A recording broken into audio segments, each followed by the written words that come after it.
बिस्मिल्लाहिर्रहमानिर्रहीम, अस्सलाम वालेकुम। मैं हूं फरहान शाह और आप देख रहे हैं Farhan Shah vlogger. Welcome to my channel. आप सबका खुशामदीद करता हूं। और आज का ये टॉपिक बहुत ही इम्पोर्टेंट है। बहुत से लोग इसके बारे में पूछते हैं। देखें, कुछ बेसिक चीज़ें होती हैं जब भी for example Pakistan, India, Bangladesh, यहाँ से लोग थर्ड वर्ल्ड अनफॉर्चुनेटली जो कंट्रीज़ कहा जाते हैं, वहाँ से कहीं भी हो, यूरोप हो, अमेरिका हो, ऑस्ट्रेलिया हो, कुछ भी हो, तो स्पेशली जैसे टर्की हो गया, ये उनके लेवल का तो नहीं है, लेकिन फिर भी जो हमारी कंट्रीज़ हैं हमारे रीजन की, एशिया की, उनसे बहुत बेटर है। तो वो जानना चाहते हैं कि वहाँ हेल्थ का क्या सिस्टम है, एजुकेशन क्या है, और ये सारी चीज़ें कैसे चलती हैं। तो इसी रिगार्डिंग मैंने हेल्थ केयर सिस्टम जो टर्की का है उस पर ये व्लॉग होगा। आपने थंबनेल में तो देख लिया होगा। और ये थोड़ा लेंथी होगा क्योंकि इसमें 3-4 चीज़ें मैंने कवर करनी है, आप लोगों को तफसील से समझाना है कि हेल्थ केयर सिस्टम यहाँ वर्क कैसे करता है और उसका क्या स्टेटस है और किस नौइयत की, यानी उसका क्या कैलिबर है यहाँ की हेल्थ केयर सिस्टम का। तो वीलॉग शुरू करते हैं, लेकिन शुरू करने से पहले आप सबसे रिक्वेस्ट है कि चैनल को सब्सक्राइब करें, टिका के लाइक करें, टिका के शेयर करें, और बेल आइकन जो होता है आपके आसपास दाएं कहीं मिलेगा, उसे ऑन कर लें। और नोटिफिकेशन को लाजमी ऑन रखें ताकि हर वीडियो आप तक खुद ही पहुंच जाए, उसका नोटिफिकेशन आ जाए। और प्लस जब शेयर करेंगे तो और लोगों को भी फ़ायदा होगा जो इन्फॉर्मेशन, फर्स्ट हैंड इन्फॉर्मेशन लेना चाहते हैं। देखिए, मैं जो इन्फॉर्मेशन देता हूँ वो क्योंकि मैं कई सालों से यहाँ रह रहा हूँ, वो फर्स्ट हैंड ही होती है और ज़्यादातर अपने पर्सनल एक्सपीरियंसेस होते हैं उसमें। एजुकेशन हो गया क्योंकि मेरे बच्चे पढ़ रहे हैं, हेल्थ हो गया क्योंकि जाना पड़ता है हॉस्पिटल वगैरह, यहाँ सब कुछ, और बाकी जो मामलात हैं। चले, वक्त ज़ाया नहीं करता हूँ आप सबका, शुरू करते हैं अपना वीलॉग। तो हेल्थ सिस्टम यहाँ जो है वो एक तो जैसे दुनिया में होता है, प्राइवेट हॉस्पिटल्स, प्राइवेट क्लिनिक्स भी अवेलेबल हैं और गवर्नमेंट सेक्टर भी अवेलेबल है, ठीक है। लेकिन गवर्नमेंट जो हॉस्पिटल्स हैं वो बहुत अच्छी क्वालिटी का इलाज भी मुहैया करते हैं और बहुत अच्छे डॉक्टर्स होते हैं यहाँ। और मेडिसन, जो मेडिकल फील्ड है, वो बहुत आगे जा चुकी है टर्की की, जिसमें कुछ मशहूर, बहुत ज़्यादा जो फेमस चीज़ें हैं, ये मैं ओवरऑल बता रहा हूँ, इससे इसका प्राइवेट या गवर्नमेंट से कोई ताल्लुक़ नहीं, जो ओवरऑल बता रहा हूँ। प्लास्टिक सर्जरी हो गई, ट्रांसप्लांटेशंस हो गई, काफ़ी चीज़ों की, जैसे लिवर हो गया और भी चीज़ें हैं।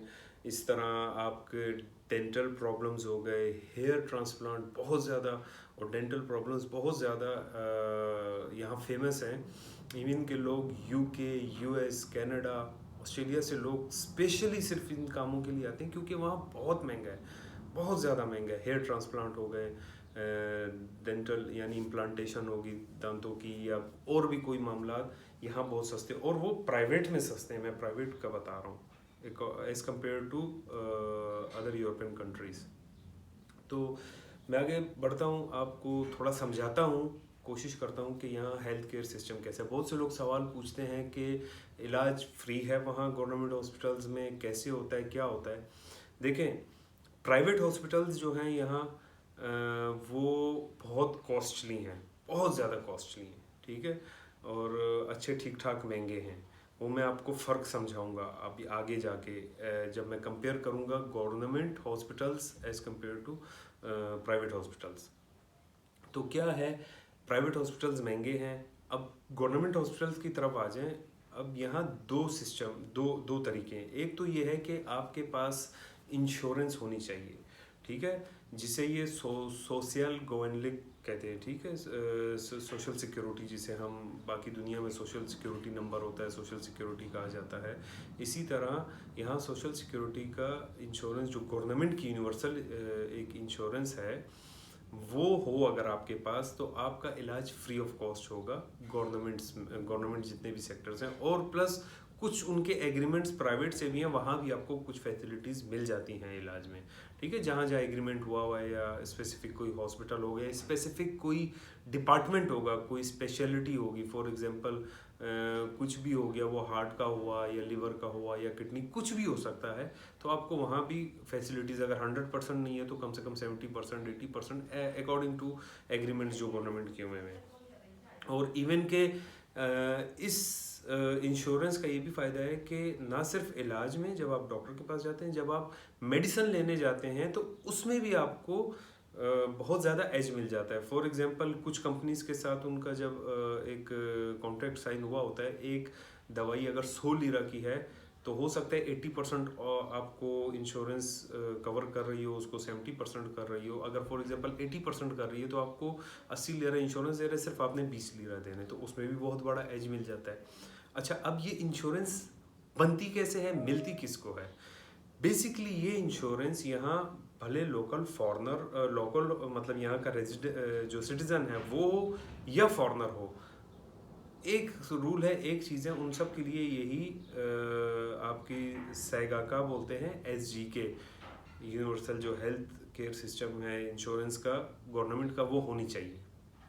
अब उसमें होता क्या है, बेसिकली तो वो प्रोवाइड की जाती है जो एम्प्लॉयर, मतलब एम्प्लॉय काम कर रहे होते हैं, एम्प्लॉयर की तरफ से अप्लाई कीजिए। फॉर एग्जांपल मेरा अगर एक कोई बिजनेस है, मैंने कोई काम करने वाले रखे हुए हैं अपने, कोई मेरी शॉप है या कुछ भी है, कोई हेल्पर लगा हुआ है, कोई स्वीपर है, कोई कुछ भी है, तो उसको जो कम से कम मैं बेसिक सैलरी दूंगा, ये रूल है यहाँ, और उसकी इंश्योरेंस दूंगा, और आने जाने का खर्चा होता है जिसे योल पारा कहते हैं, और यमिक पारा होता है एक टाइम का खाने का, ये सब मिल मिला के फिर एक पूरा पैकेज बनता है, जिसमें इन हैंड जो है वो वेजेस जो मैंने आपको पिछले व्लॉग में शायद बताया होगा, 4200 से 4300 से तकरीबन 5300 तक चलेगी, वो देनी है, और प्लस आपको इंश्योरेंस उसकी पे करनी है, और ये थोड़े बहुत और टैक्सेस कुछ होते हैं वो सारे पे करने हैं। अच्छा, ये इंश्योरेंस आपको फ्री ऑफ कॉस्ट तब पड़ेगी जब आपका एम्प्लॉयर आपको देगा, जहाँ भी आप काम कर रहे हैं, कंपनी में, दुकान में, शॉप में, होटल में।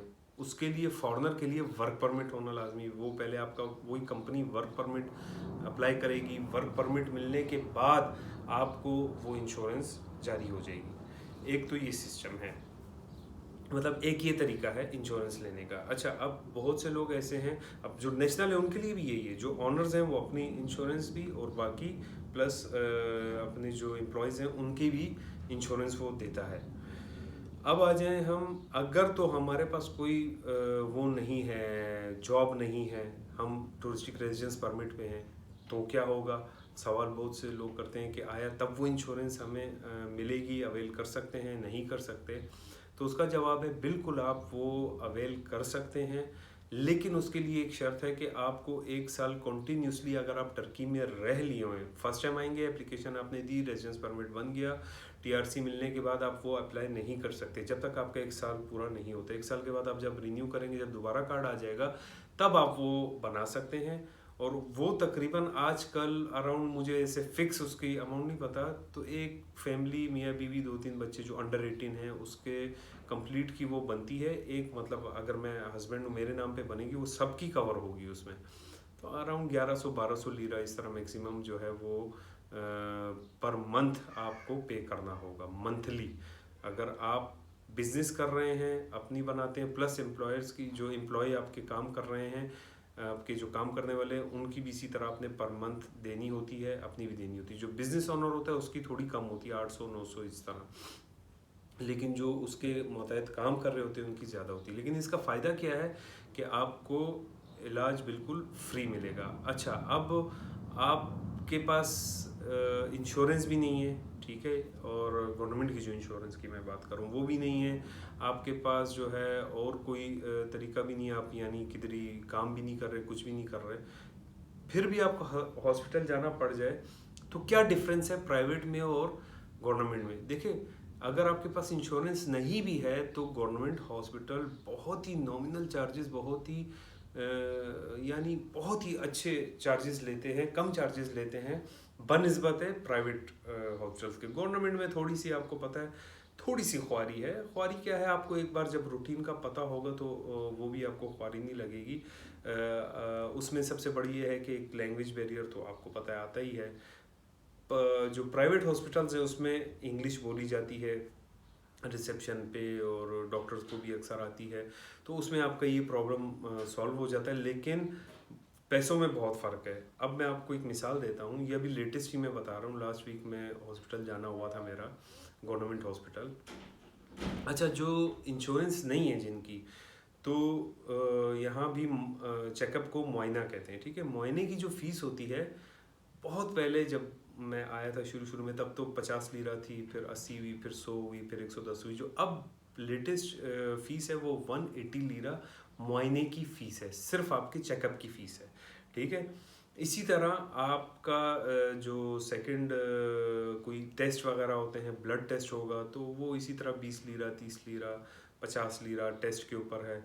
एक्सरे होगा तो 20-25 लीरा इस तरह, और 30 लीरा या मैक्सिमम 50 लीरा बढ़ गया होगा, क्योंकि लास्ट टाइम मुझे याद नहीं, 20-25 लीरा ही दिया था।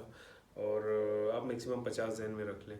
और अगर MRI होगा तो इसी तरह 200-250 लीरा, मतलब इसी तरह इस एक अंदाज़ा एवरेज ये ख़र्चा होता है।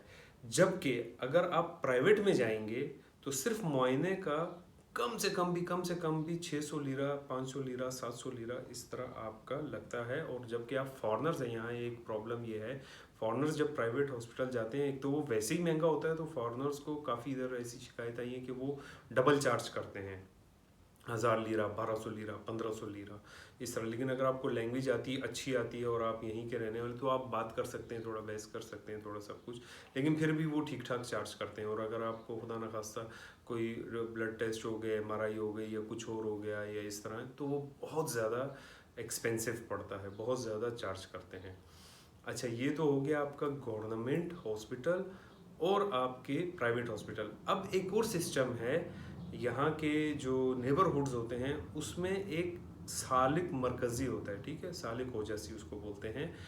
उसमें क्या होता है, वो हेल्थ केयर सेंटर है, हर मोहल्ले में होता है। जैसे हमारे पाकिस्तान में भी होता है हिफाजती टीकों का मरकज़ जिसे कहते हैं, या इस तरह हेल्थ केयर सेंटर्स होते हैं। तो वो फैमिली डॉक्टर्स का एक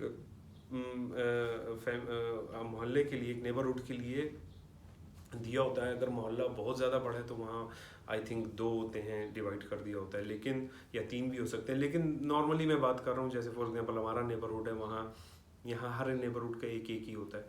तो वो होता है छोटे मोटे कामों के लिए, यानी आपको जो कोविड-19 की वैक्सीनेशंस लगी हैं वो वहाँ से लगी हम सबको, और इजी अप्रोच हो जाता है।